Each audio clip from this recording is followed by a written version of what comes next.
What would you do if you discovered that an entire family had been sitting at their dinner table for over a year, with no signs of decomposition, their eyes still watching the door, as if waiting for an unexpected guest? Would you run, or would curiosity compel you to investigate what kept them so perfectly preserved in their final moments?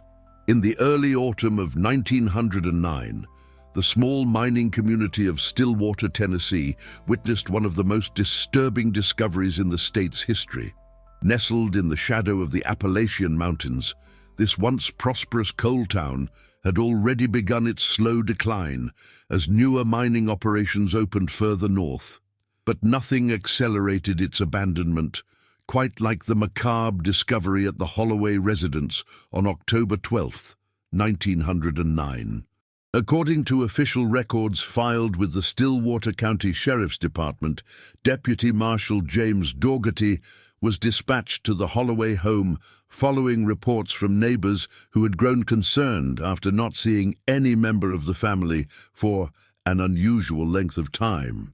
What initially appeared to be a routine wellness check quickly transformed into something far more sinister.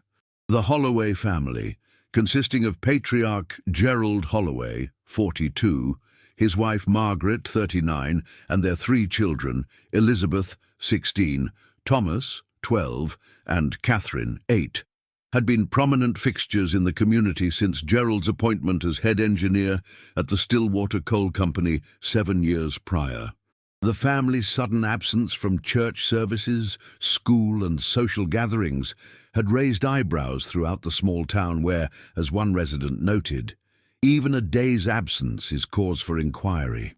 Upon arriving at the two-story Victorian home situated on a hill overlooking the town centre, Deputy Dougherty noted in his official report that the property displayed no outward signs of disturbance or neglect. The garden remained well tended, mail had been collected from the postbox, and curtains were drawn in their usual fashion. Only the absence of smoke from the chimney on what was described as an unusually brisk October morning struck the deputy as immediately concerning.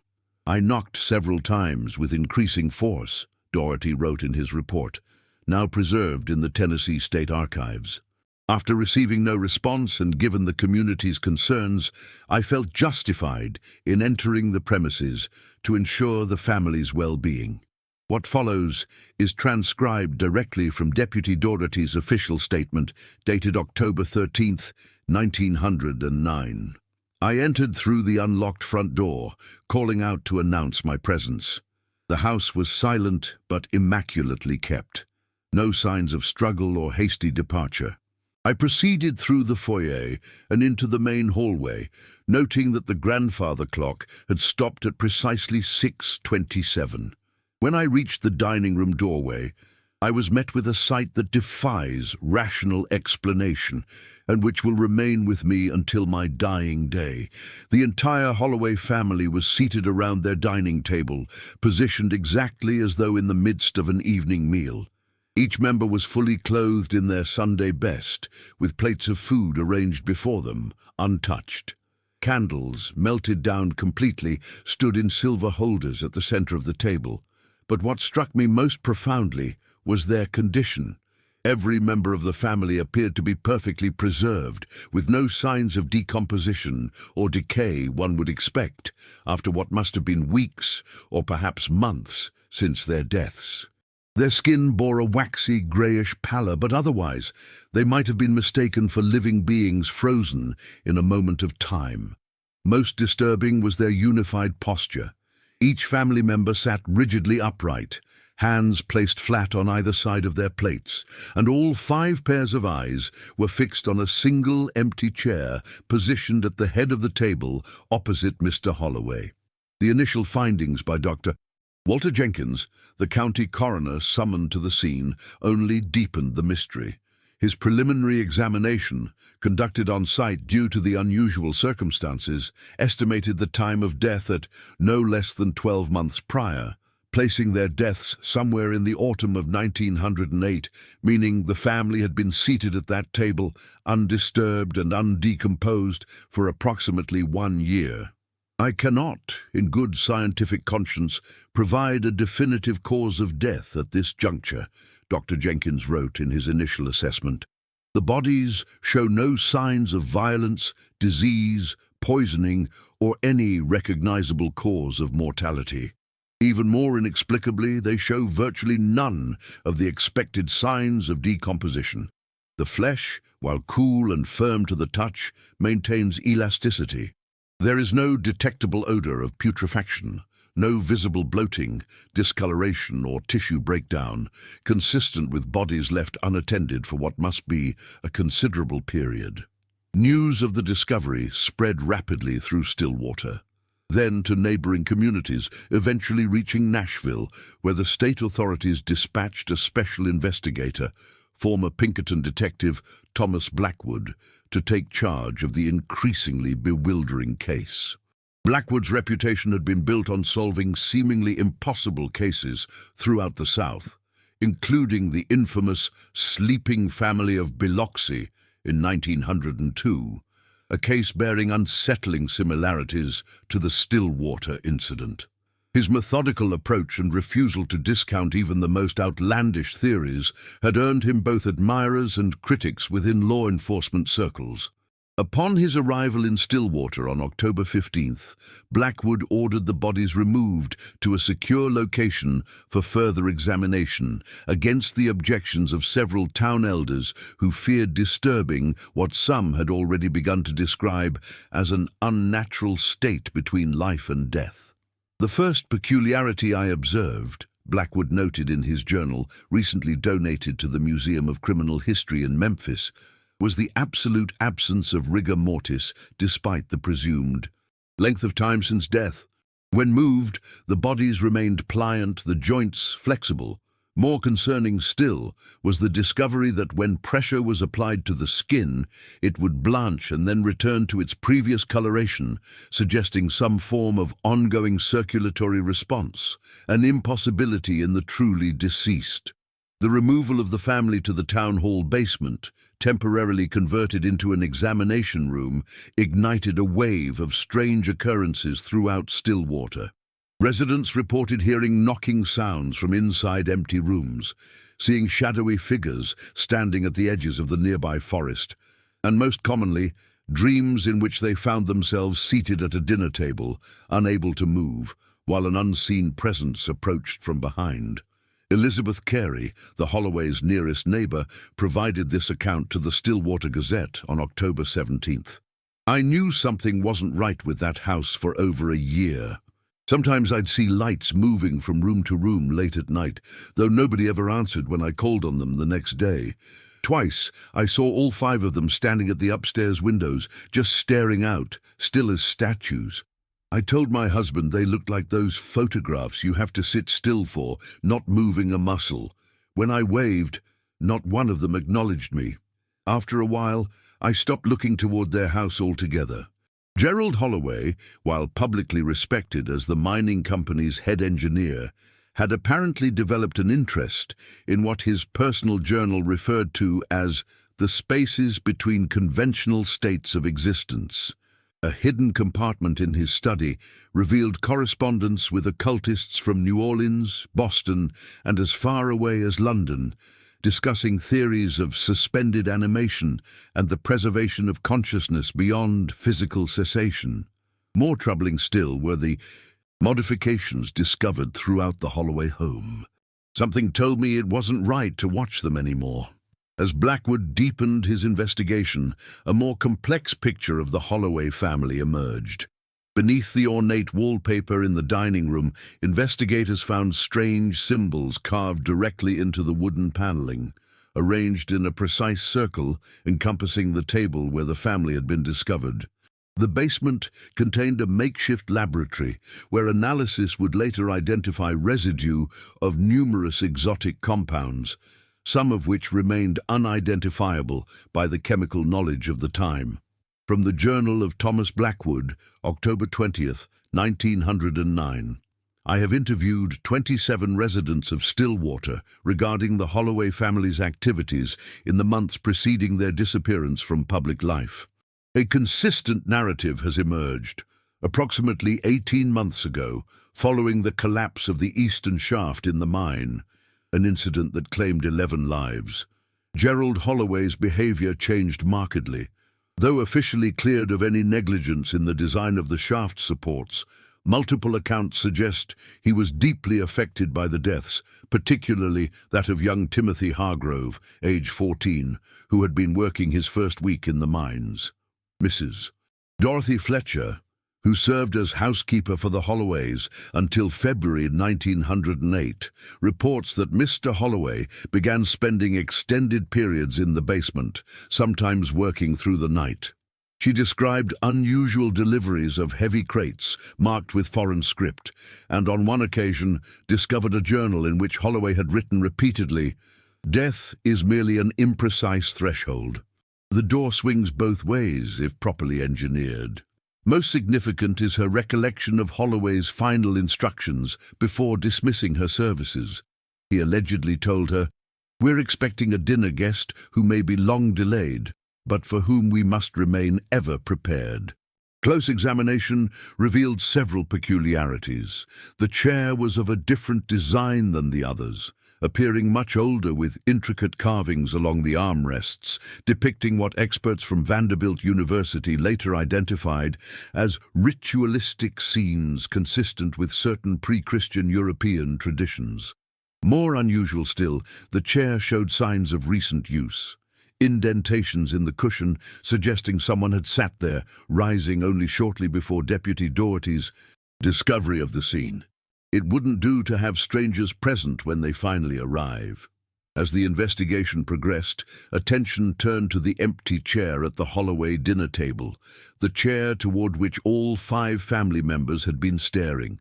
The most unsettling detail, however, came from the testimony of Dr. Jenkins following his more thorough examination of the bodies at the town hall.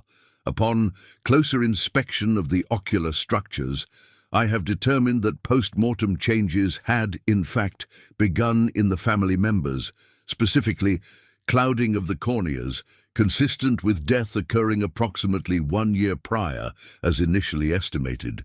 However, what defies medical explanation is that despite these changes, when the bodies were first discovered, all 5 pairs of eyes adjusted to the light when Deputy Dougherty entered the room, the pupils constricting in response to the increased illumination. Furthermore, microscopic examination of tissue samples reveals cellular structures in a state I can only describe as paused, neither living nor progressing through the expected stages of decomposition. Local sentiment quickly divided between those who demanded immediate burial of the Holloway family to put right what had been made wrong, and others who insisted that further scientific study was essential to understand the unprecedented situation.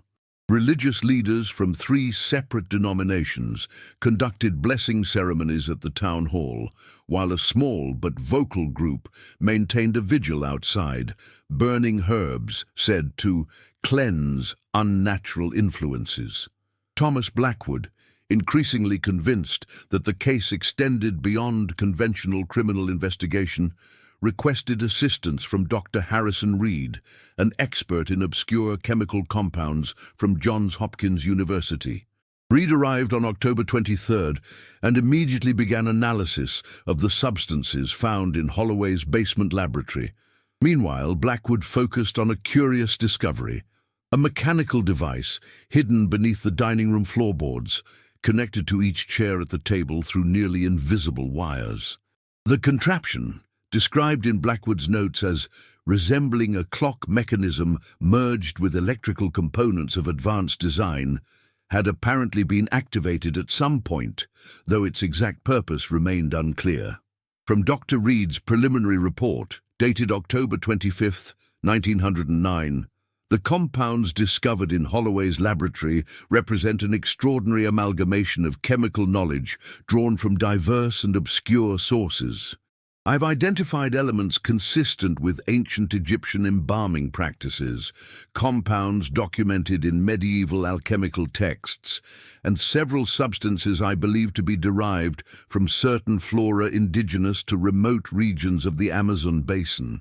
Most significant is a formulation that, when tested on organic material, induces a state of suspended cellular activity. Neither growth nor decay occurs.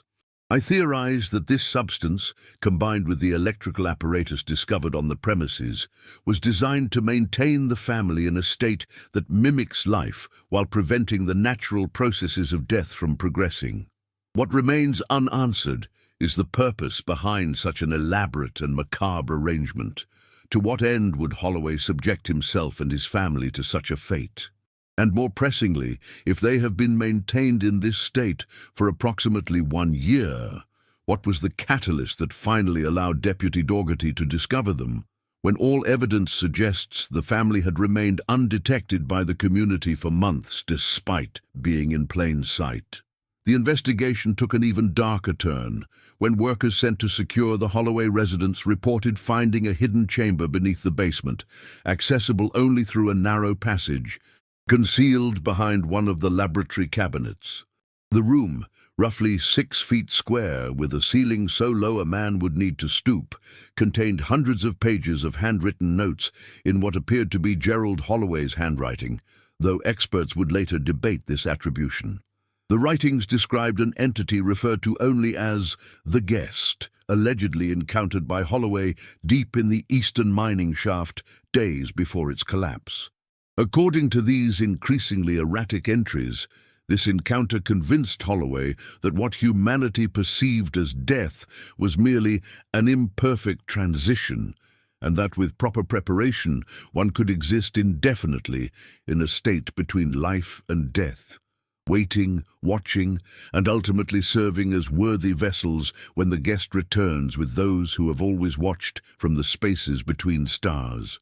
Most disturbing was the final entry, dated September 30th, 1900 and 8, the presumed date of the family's last living day. The preparations are complete. Margaret and the children understand the necessity of our work, though their comprehension is imperfect. What matters is their obedience. Tonight we will take our places and begin the great waiting. The mechanism is set, the formula administered. Our bodies will remain, our awareness will persist in the threshold state. 1 year of waiting, no more. The calculations are precise. When the Guest returns to claim the vessel prepared for it, our service will be acknowledged. We will be elevated beyond this crude existence of flesh. The seat at the head of our table will not remain empty for long. Public pressure and growing unease throughout the community led state authorities to order the bodies of the Holloway family prepared for burial on October 28th, despite objections from both scientific and federal authorities who wished to continue their examinations. As preparations began, however, staff at the town hall reported that all 5 bodies, which had remained remarkably preserved throughout the investigation, suddenly began to show rapid signs of decomposition, as though, in the words of one witness, a process long delayed had been abruptly permitted to resume. By the time of the funeral on October 30th, the remains had deteriorated to a state consistent with death having occurred a year prior, eliminating any opportunity for further meaningful examination. The case file remained open but inactive, classified as death by unknown causes, though unofficial annotations in Thomas Blackwood's personal records suggested his belief that the family had ingested a sophisticated poison of Holloway's creation as part of what he termed a delusional ritual. The Holloway residence, despite its prime location and substantial value, remained unsold for decades, eventually falling into disrepair before burning to the ground in 1947 under circumstances the local fire department described as consistent with electrical malfunction, though no active electrical service had been connected to the property for over 30 years. The case might have remained simply an obscure historical curiosity were it not for a series of discoveries beginning in the late 1960s, when mining operations briefly resumed in Stillwater. In the summer of 1968, the Eastern Tennessee Mining Corporation acquired the long-abandoned Stillwater mining rights as part of a broader initiative to extract remaining coal deposits throughout the Appalachian region. Initial surveys suggested that despite the mine's troubled history, significant veins remained untapped in the deeper sections that 19th-century technology had been unable to reach. As modern equipment cleared the collapsed eastern shaft, site of the tragic 1908 accident that had claimed 11 lives, workers discovered a sealed chamber that appeared on no existing mine maps. According to foreman Robert Landry's written statement to company executives, subsequently leaked to the Knoxville Sentinel in 1972, the chamber had been deliberately walled off with materials inconsistent with standard mining practices of the era. The barrier wasn't built as a support or safety measure, Landry wrote. It was constructed like you'd seal something in or keep something out. Strangest thing was how the mortar was mixed with something that made it glitter under our lamps. Lab boys later said it contained powdered silver and iron filings in some kind of resin base. Never seen anything like it in 30 years of mining. Behind this unusual barrier, the team discovered a space approximately 15 feet in diameter that bore signs of human modification, smooth walls carved with symbols similar to those found in the Holloway residence decades earlier, and at its center, a stone table or altar bearing a single item, a leather-bound journal bearing the name Gerald Holloway. The journal, now housed in the restricted collections of the University of Tennessee's Department of Anthropological Studies, contains what experts have described as the systematic documentation of an engineer's attempt to quantify and manipulate metaphysical concepts through quasi-scientific methodology. Many pages feature complex mathematical equations alongside diagrams of human nervous systems modified with unidentifiable components. Dr. Eleanor Weiss, one of the few scholars granted access to the complete journal in 1984, wrote in her confidential assessment, "Holloway appears to have been documenting extensive communication with something he encountered in the mine, something he believed existed simultaneously across multiple planes of reality. His training as an engineer led him to approach this communication as a technical problem to be solved rather than a supernatural occurrence. Most disturbing are his detailed notes on what he termed biological modifications necessary for sustained contact, and his systematic testing of various chemical compounds on small animals, meticulously recording the duration they could be maintained in a state between life and death." The journal's final entries describe Holloway's growing conviction that the mine collapse was not an accident, but a deliberate action by the guest to ensure privacy for their continued communications.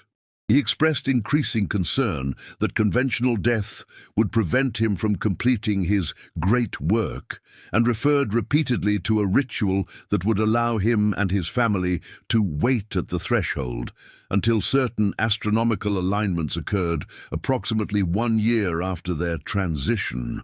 While academic and official records treat the Holloway case as an isolated incident, likely the result of carbon monoxide poisoning causing mass hallucination followed by suicide, a disturbing pattern emerged when researchers began digitizing historical records from small mining communities throughout Appalachia in the early 2000s. Between 1890 and 1920, 7 separate incidents were documented across Tennessee, Kentucky, West Virginia, and Pennsylvania, with striking similarities to the Stillwater case. In each instance, a mining engineer or geologist and their family were found deceased under unusual circumstances, following reports of changed behavior after extensive time spent in deep mine shafts. Most notably, the Breckenridge case of 1913 in Coal Creek, Kentucky, involved a family of 4 found seated around a dining table, bodies unusually preserved despite an estimated 3 months since death. In 4 of these cases, investigators noted the presence of a single empty chair, positioned prominently within the scene. In 2 instances, Local records indicate that the chair in question was removed to secure storage, but subsequently disappeared from locked facilities. In a privately published monograph circulated only among selected colleagues, Halpern noted that all 6 victims in the Allegheny incident were positioned facing a specific corner of the room where investigators found unusual markings on the floor, consistent with a heavy piece of furniture having been recently removed.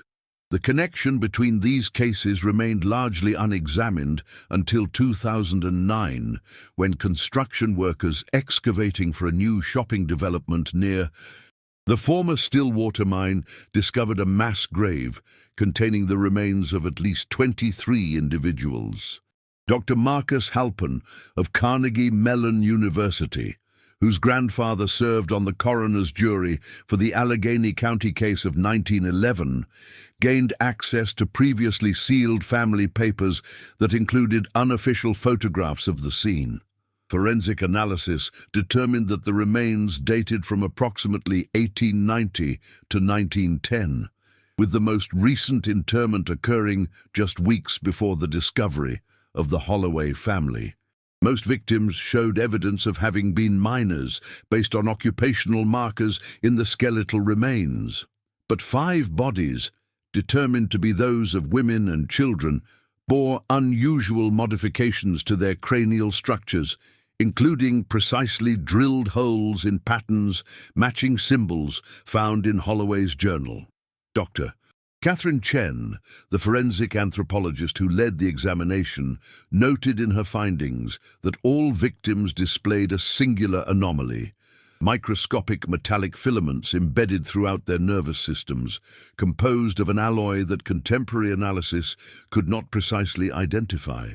These filaments appear to have been deliberately introduced while the victims were still living, Dr. Chen wrote in her report to the Tennessee Bureau of Investigation. Their distribution throughout the nervous system suggests they were intended to serve as a form of conductive network, though for what purpose, I cannot speculate within the bounds of known medical practice.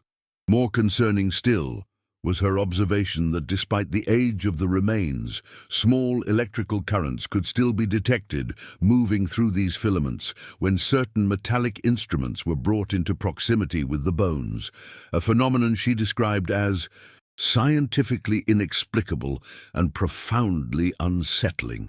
The investigation into the mass grave was abruptly terminated in 2010 when federal authorities assumed jurisdiction, citing potential national security concerns regarding historical industrial technologies. The remains were removed to an undisclosed facility, and personnel involved in the initial examination were required to sign extensive non-disclosure agreements. However, before this federal intervention, graduate student Thomas Reeves had already begun cross-referencing the Stillwater discoveries with mining company employment records. His subsequent research, published under a pseudonym in an obscure journal of industrial archaeology, revealed a disturbing pattern. Each of the 7 similar cases between 1890 and 1920 occurred shortly after the respective mining operations brought in specialized equipment from the same manufacturer, the now defunct Providence Industrial Mechanics Company of Rhode Island. Archival research into Providence Industrial revealed that the company had been founded by former members of the Kensington Group, a 19th-century collection of industrialists and intellectuals dedicated to exploring the application of modern science to ancient mysteries. The group's private papers, partially preserved in the Brown University archives, make repeated reference to entities dwelling in the deep places with whom communication might be established through properly calibrated mechanical interfaces. One particularly troubling document, dated 1887, details experiments conducted in a private laboratory where subjects were exposed to resonant frequencies derived from sounds recorded in the deepest accessible mine shaft in North America. According to clinical notes, subjects universally reported hearing voices that promised knowledge beyond mortal understanding in exchange for suitable physical accommodations. The historical trail might have ended there, were it not for a series of unexplained disappearances that began in 2011 in communities surrounding the former mining sites associated with the earlier cases. In each instance, entire families vanished, leaving behind homes in immaculate condition with no signs of struggle or hasty departure. The only consistent detail noted by investigators was that in each home, dining tables appeared to have been recently used, with place settings arranged for one more person than the number of family members known to have lived there.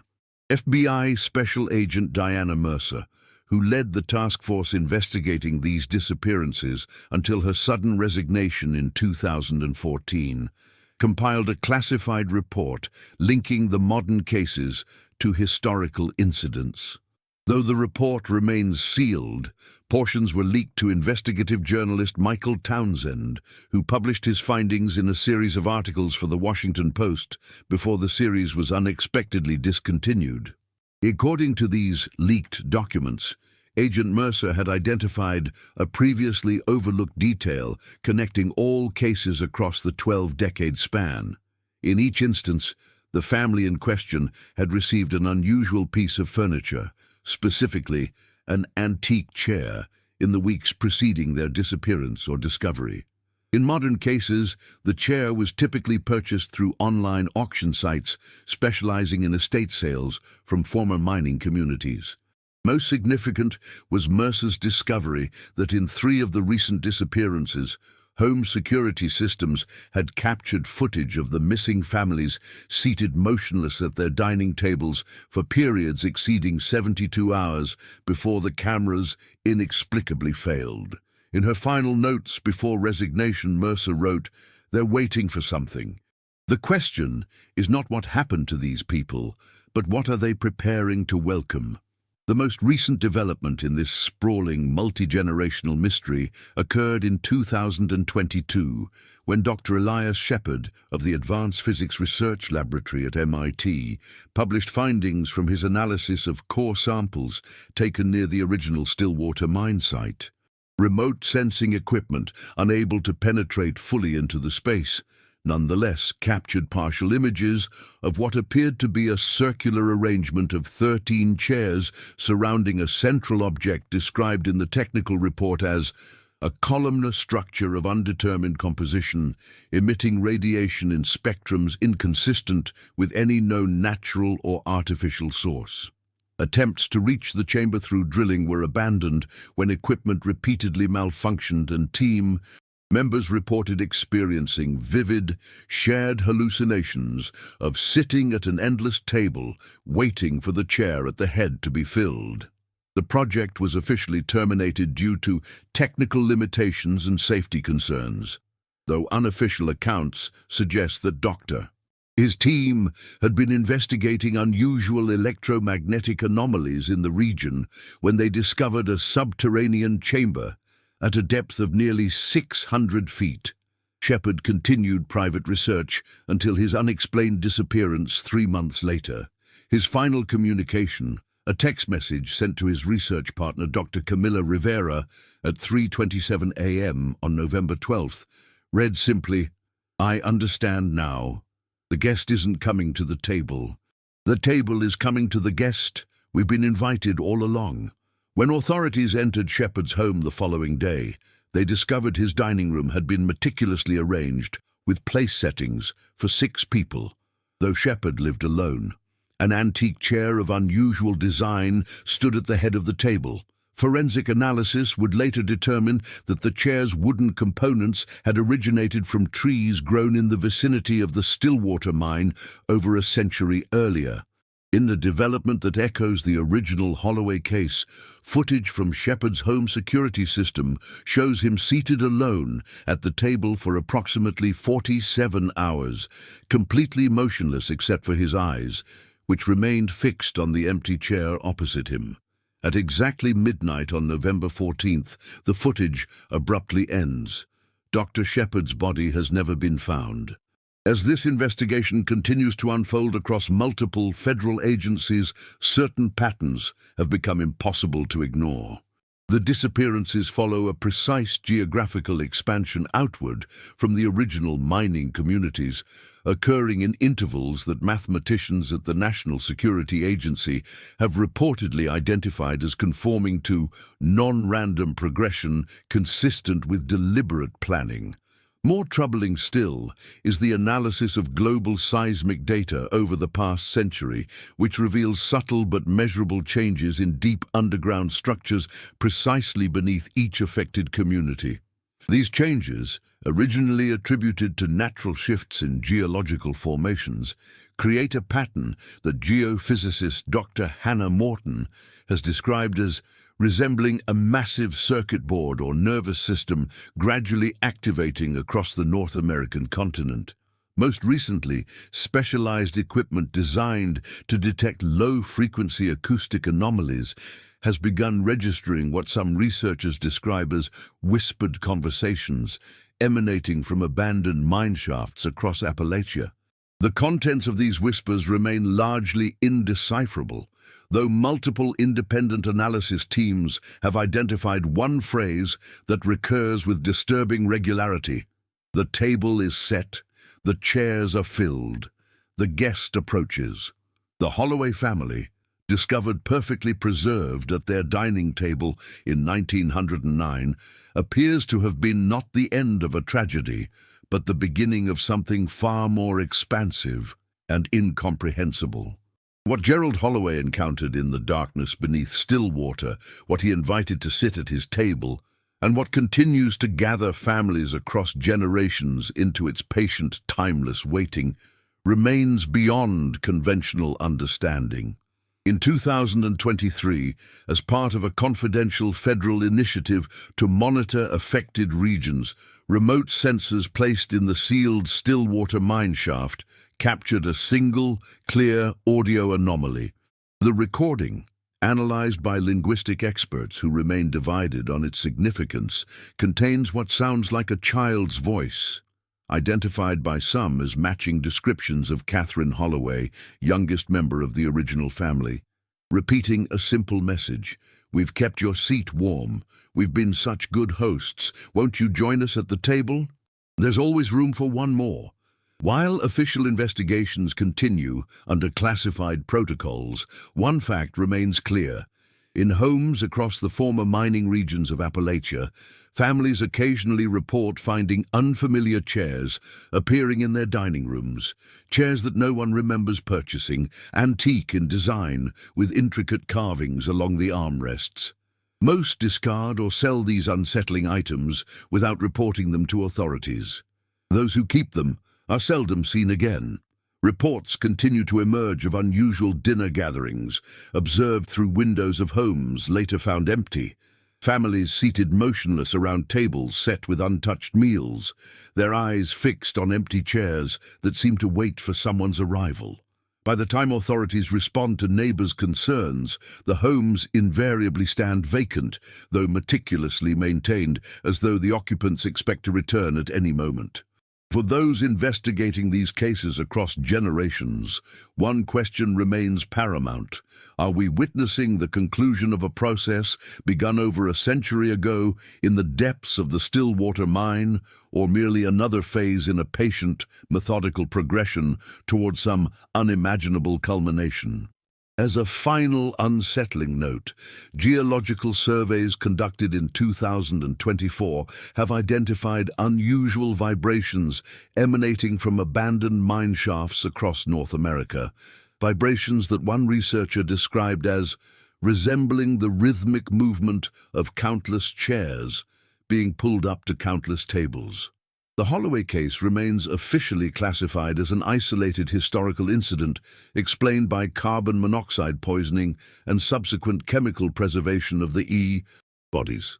This conclusion, convenient for maintaining public calm, ignores the expanding pattern that continues to this day. For those with access to the complete record, one truth remains inescapable.